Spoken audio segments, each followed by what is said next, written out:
1, 2, okay. Hello to you all. I have to admit I'm a little nervous. That's my first talk in English, so excuse me if you don't understand something. If I talk too fast or you don't understand, please tell me. Today's talk will be about embedded devices, hacking embedded devices. I'm into it for about 2 or 3 years from now. I'm hacking mostly routers, but techniques that I will show you are applicable to most of IoT devices, because most of them are just small system on chips with Linux on it, which we can hack. So what's first?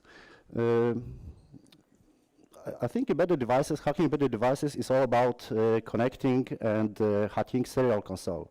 So for those who are not familiar with serial console standards, please, you may know RS-232, RS-422, and these others, and also you will find something called UART.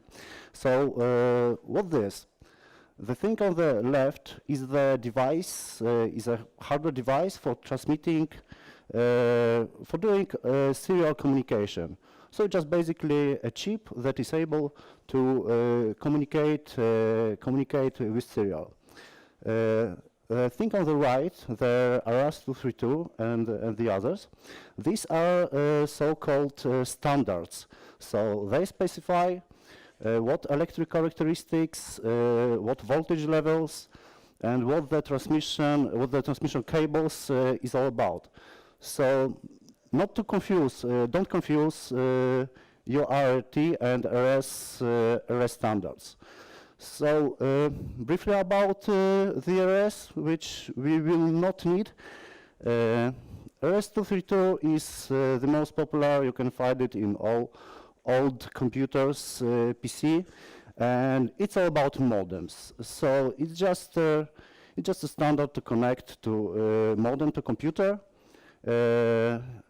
Besides standard transmission pins, there are also signals that are very specified for modems. For example, RE is ring indicator. You have also some hang-up pins and others. Voltage on the RS-232 is very high. It can go from plus 15 volts to minus 15 volts. So it's a lot for embedded device. And as I will show you later, you never connect RS-232 to embedded. The other 3 standards are somewhat similar. They have another electric characteristics. They were designed for long links, so like this one can be as long as 1.5 kilometers, so it's a lot. All of this was used in the 80s or 70s maybe for accessing mainframe machines, because there were no computers at home. You had only modem and connected by terminal to your mainframe. The standard on this one is much used now in some access control systems. It can connect a point to multi-point device and have communication between all of them. So that's all about RS.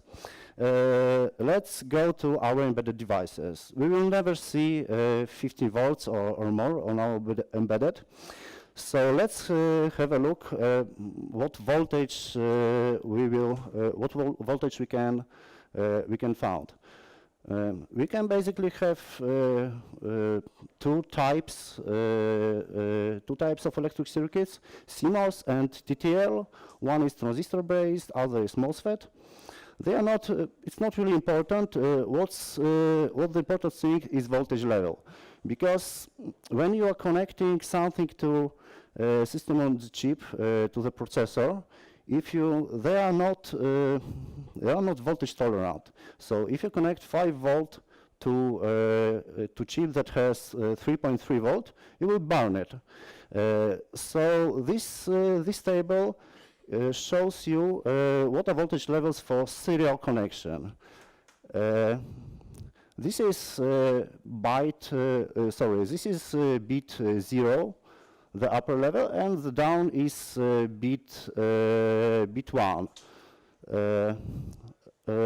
Lower VOL is voltage output low. It's the voltage level that chip is outputting when it wants to send 1. Voltage input level is the maximum voltage that chip will interpret as a logical 0. And the same is for VIH. So voltage input high is the minimum level of voltage that needs to produce logical 0.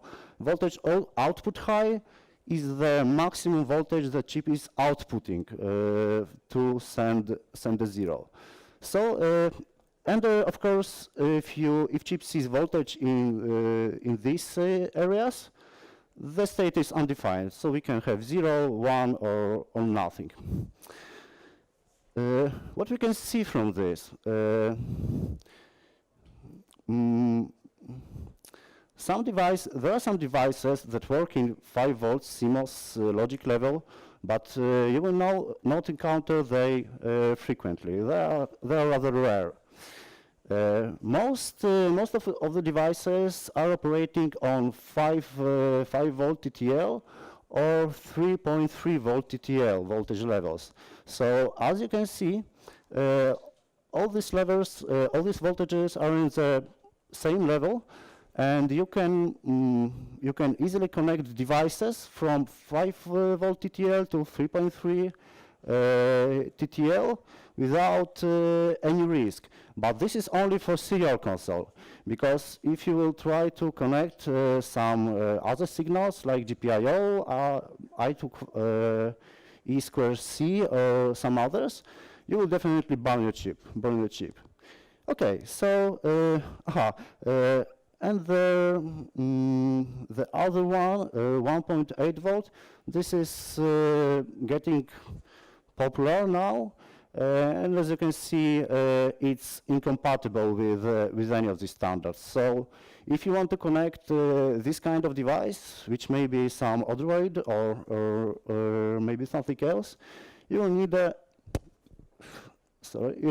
a logic level converter. This is this is very simple device. It's from SparkFun. It's easy to use.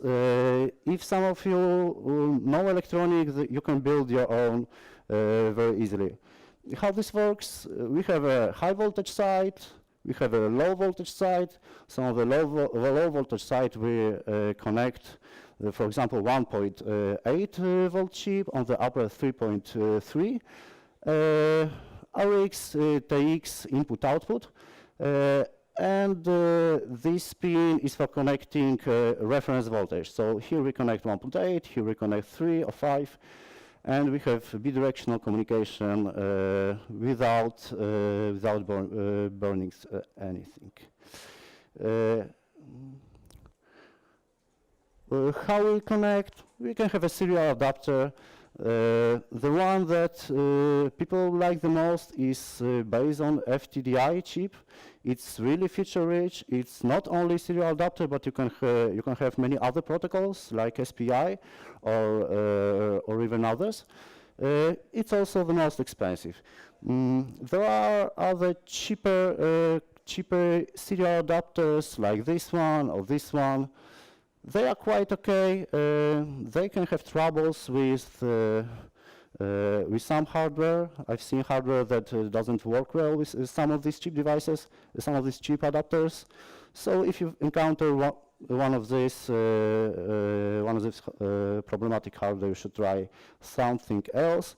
Like Raspberry Pi is an ideal serial adapter. It's operating on 3.3 volts, very stable. You can have 2 serial devices connected to it, and also kind of fun is using ESP 8266 for serial. There is this example sketch in the Arduino that you can use to create a gate, like Wi-Fi, serial to Wi-Fi gate. It's working this way, that ESP connects to the Wi-Fi, opens telnet port, and if you telnet to it, you basically see the serial output that is connected to a chip. So it's quite handy. If we have serial adapter, we need to find a console, which may or may not be problematic. On this picture, console is rather straightforward. We can see 4 pins. We can assume this is console. How to find it?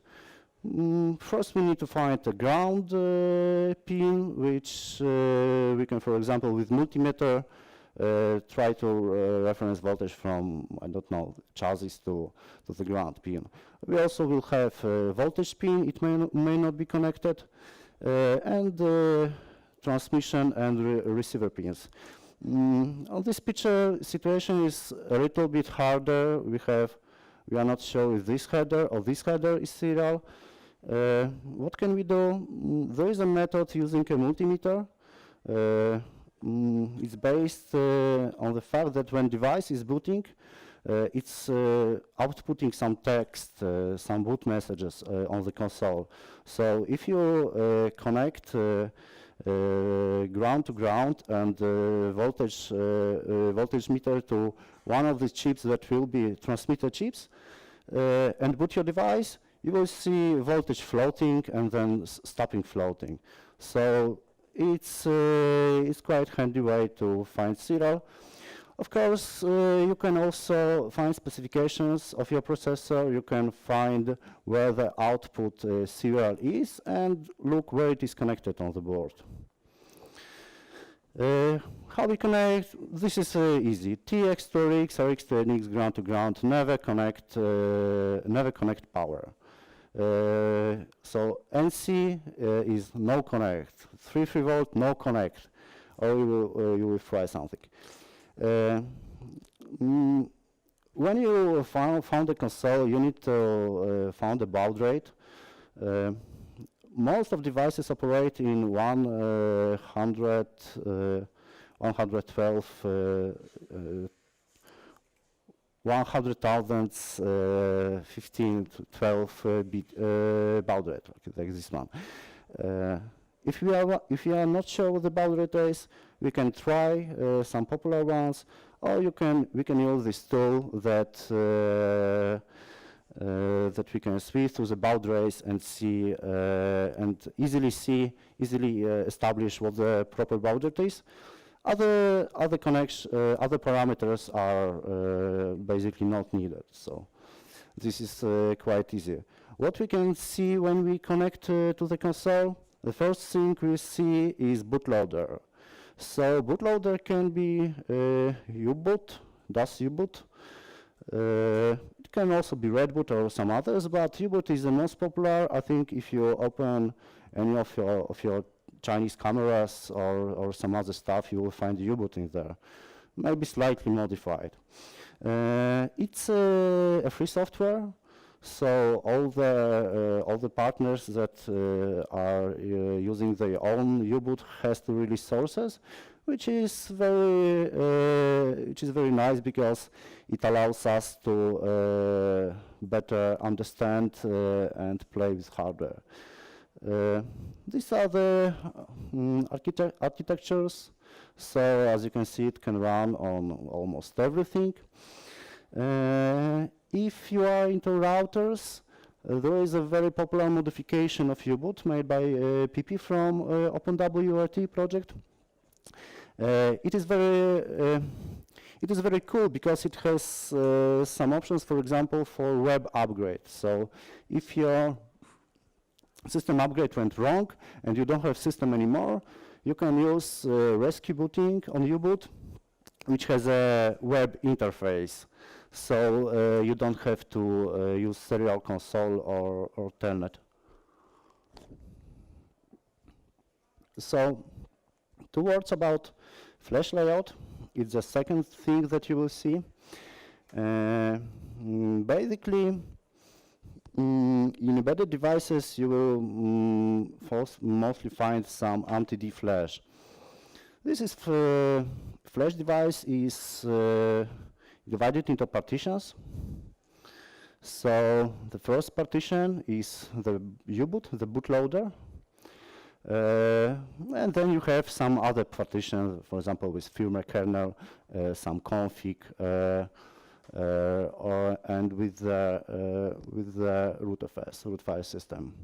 So how U-boot works, how it is booting? First, we have very small ROM code that is embedded into system of the chip.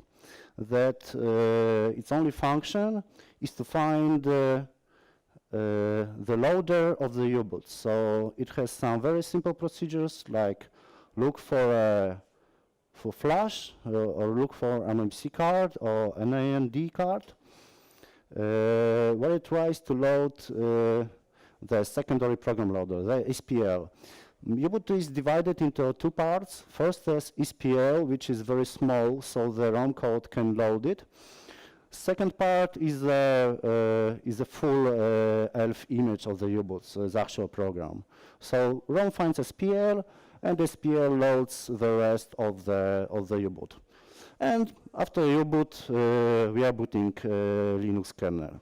So if you want to hack a device, U-boot is the best place to do it, because it's rarely locked, especially in the cheaper devices. This is example of a booting from my Qubit rack. This is non-standard version of U-boot. It's more like you can find in Android or a tablet. But even there, we can see some information. These are, here we can see what are partitions, the bootloader, rootfs, and some udisk. We can use it later to prepare another firmware. U-boot has some shell. Also, between version of U-boots, you can find some that are compatible with USB devices, so you can even connect USB keyboard and work with U-boot with it. It has a help, so you can look for the commands. They may vary between various devices. Here, for example, this is fastboot. People familiar with Android will know fastboot from smartphones. It can load files from ext. It can also modify memory, and the rest of commands. There are a lot of other commands to work with. The most important thing is U-boot is environment. Environment is basically a set of parameters that is used to boot system. So here we can find baud rate, which U-boot is using to communicating, some standard command to boot. This is bootm. It means boot from memory at this address. Here is image, some environments, and this is rather complicated script that tries to find and set parameters for loading kernel. Here we have a root partition. This is ND on this device, and some other stuff. So we can write it down and also use it to play with U-boot. So when we are in the U-boot, we're gonna need some image to run on it. So my weapon of choice is OpenWrt, because it has very large list of compatible hardware. I will show it on the end, and also because its build environment and ecosystem is really nice. So building OpenWrt is rather easy. You clone a repository, you update feeds. Feeds are external progress, because OpenWrt is like a plain system with Linux kernel, BusyBox, and some standard commands and programs. If you need anything else like web server, telnet daemon, or web interface, all of this can be found in feeds. So this is the commands: update list of feeds and install them so they will be available on the build. This is not straight. When you are building OpenWrt, you need to do 2 times many config. So in the first step, you set only target system, which is architecture, CPU, subtarget, target profile, and target images. Target profile is the device, the name of the device that we are building. Target images are a format of images. So by default, it will build only SquashFS firmware to be written to Flash, but we will need a RAM disk image. So this is image for booting OpenWrt from RAM without installing anything to Flash. So we choose the target system, we exit miniconfig, then we need to make a dev config, which will set all the important packages and all the important parameters of the build. Then we can enter miniconfig the second time and choose some packages that we want to build into system. And of course, after this, make VS is for verbose. It's very handy because the build will fail. It's very easy to fail a build. For example, the most often case that the build fails is when the build image is bigger than Flash on the device, or is bigger than RAM that we have. So please don't put Python interpreter or GCC in the image, because it will simply not build and not run. After complete build, which will take some time, we can find 3 types of firmware. First is the most important for us. It's init-ramfs image bin. This is image that can be used to boot directly from RAM, so without installing. 2 other images. Factory is it's a firmware file that is installed directly to Flash from original firmware that was on the device. And sysupgrade, it's another image. Sysupgrade is only for upgrading OpenWrt. So if you install OpenWrt on your device and want to upgrade it, then use this image. If you are installing for the first time, you use this. And if you only want to boot the system, you get the first one. Okay, so what can we use to transfer firmware image to the device? How can we run kernel? Because from the U-boot, we often will not have access to Wi-Fi controller. Often the device doesn't have Ethernet ports. So the only method that we have is using a very ancient file transfer protocol. This was popular in the 80s, probably, for transmitting files between modems. The first one, X modem. It's really old, from 77. Y modem is some upgrade, is some better version of the X modem, and Z modem is the newest one. It's from 86, and it is quite mature, quite good protocol. It works on the serial console, so you can transfer files by using only your serial port. Of course, it is very, very slow. If baud rate is about 10 kilobytes, you can imagine how long will it take to transfer 3 megabytes of image. It will take forever, like 20 minutes or more. So how do we use it? We need to build OpenWrt image first, and then from the U-boot, we are using command loadb. Loadb is loading binary image from serial port with Kermit protocol. On your computer, use ckermit, which is a client for Kermit, and with these simple steps, you finally send the firmware. Firmware is loaded into this address. You have to look which address is correct for your hardware. That's why I put this into this. You can find it in the initial U-boot loader or from the print-env command.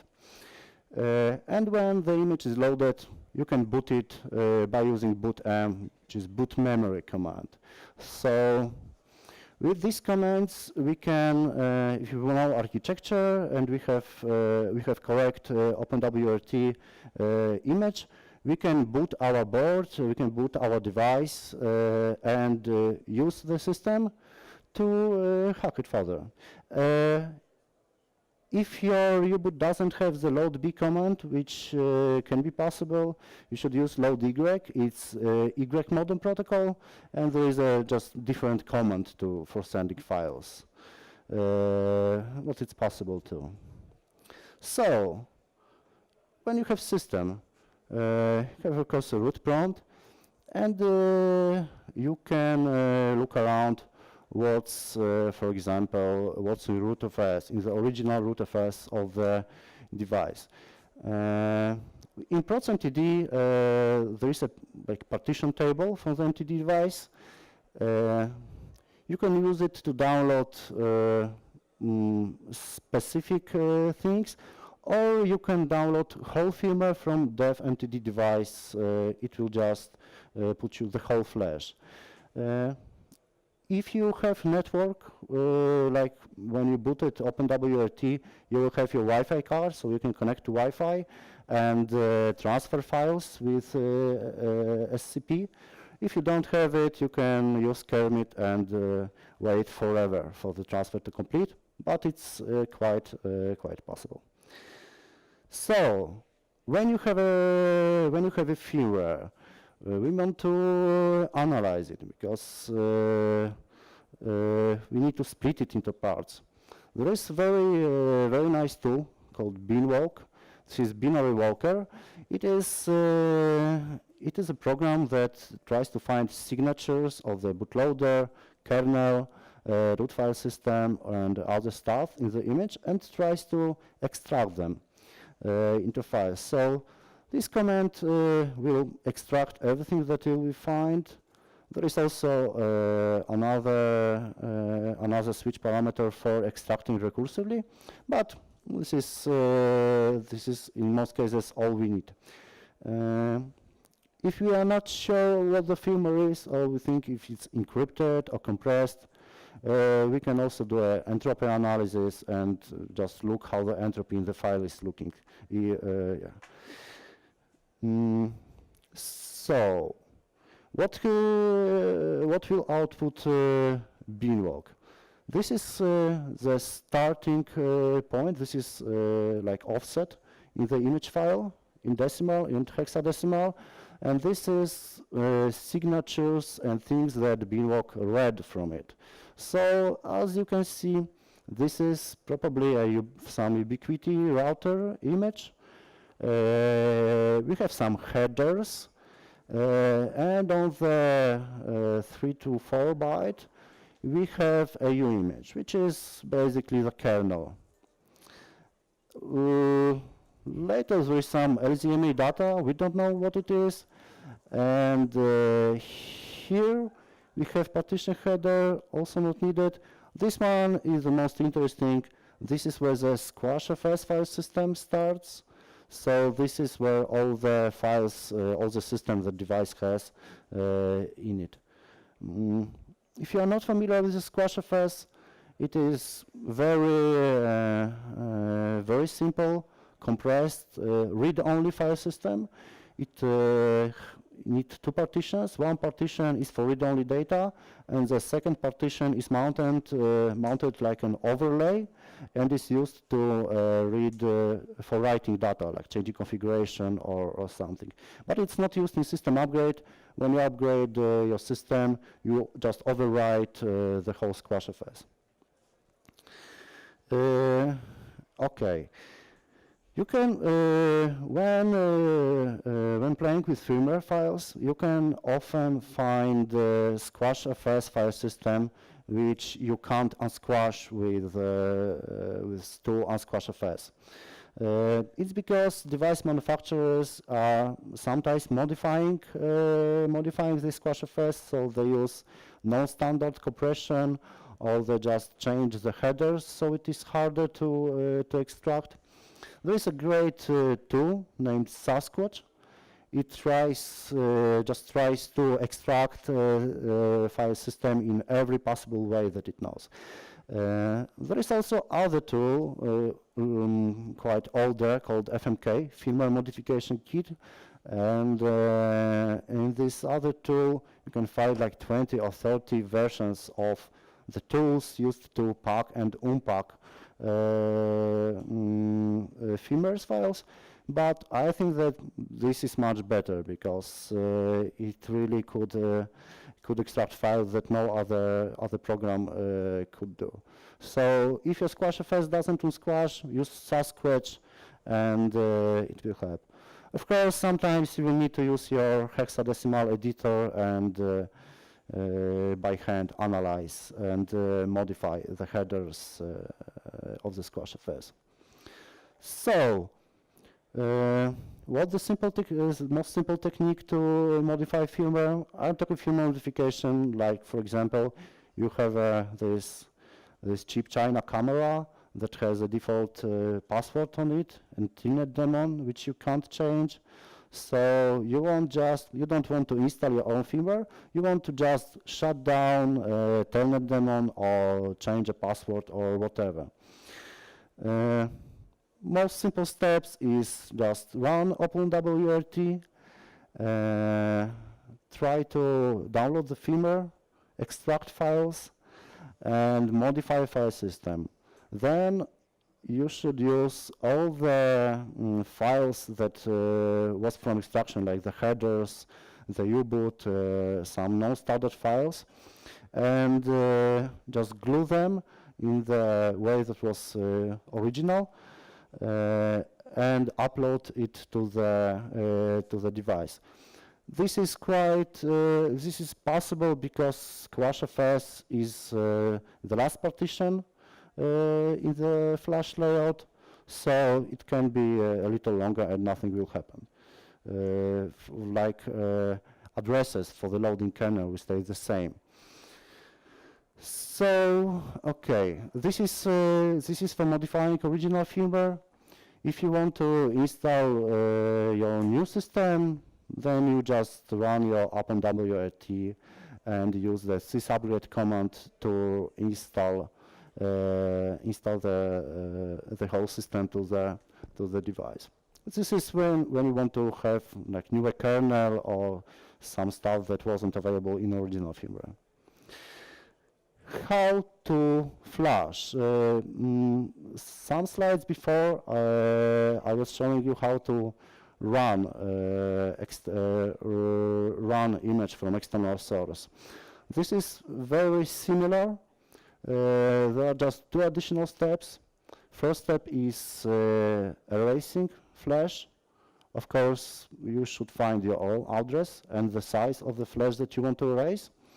This is needed because these simple flashes, flash chips, you need to erase before you can write to them. So this is why this command is needed. The rest is almost the same, only before booting. you use cp.b. .b means binary copy. It means that sizes and offsets are in bytes. There is also cp.w, which is for words, and .l, which is for longs. Binary is the most handy. So here we are loading image into the memory, and here we are copying image from the memory to the flash, and this is the size, And then we just boot our image from flash. And of course, if we don't have load B, we can always use load Y. So, where to go from this? If you found a device that you can't hack with U-boot, so for example, its U-boot is locked, or you just can't access it, you have some other possibilities that are a little more dangerous to use. The first one is connecting directly to the SPA flash. So you can have your FTDI adapter or some Raspberry Pi, and you can very carefully connect directly to the chip that have flash image in it. And then you can download firmware. You can also overwrite it. It's not very safe, but I haven't seen devices that was bricked in this way. So writing directly to the flash chip is always a possibility. If you don't have this possibility and you have the hardest way, which is using the JTAG port. Everything must have JTAG, so you can be 100% sure that you will find some JTAG pins on your board. They may be not easy to find, but it should be there. And if you have it, you just connect your OpenWrt, run the processor, and use commands quite similar to this using in U-boot to write flash or read it. If someone is interested in this, on this page there is a whole process of debricking a popular router using JTAG, and there are all of the comments and on the pins that you should connect. And of course, if you are interested in this and have some more questions or some projects, you can write me. So that's all from me. Maybe you have some questions, and I will have some answers.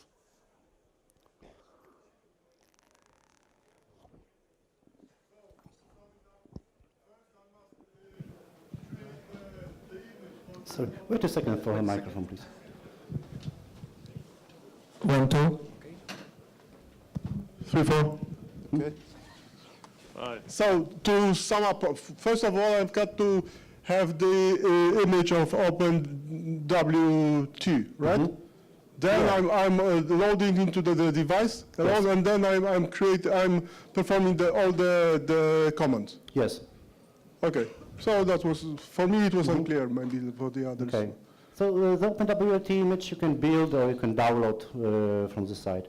If the device, device is not compatible, you can always look for some generic images. So if you have a generic image, you will not have your network adapter or some hardware will not work, but you always will have this system and you will be able to read and write to the flash. Okay, but there is the other way, how to, maybe, just maybe, mm-hmm. we are transporting the firmware into our system. Is it possible? And then doing all the stuff like WinWork. You're asking about a different way to transfer firmware from to download firmware? I don't want to mm-hmm. create image this, but I want to grab the image from the device. Yes. And analyze it in It is possible, not very easy. I was looking for the command to do this in U-boot, but as I found is all versions of U-boot that I had, there is no command I haven't found the command to transfer the file using Kermit protocol from the firmware, from the device to our serial console. But I think there are some versions of U-boot that have such command. So you can just the copy command and copy flash, the whole flash to your device using Kermit. Okay, thanks.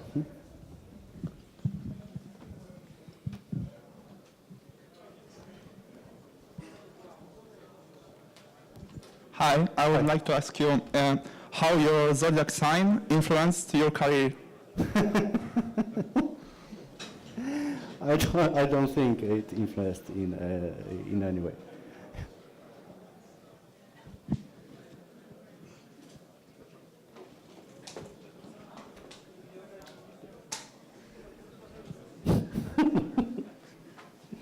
Okay, so I think that's all. Thank you.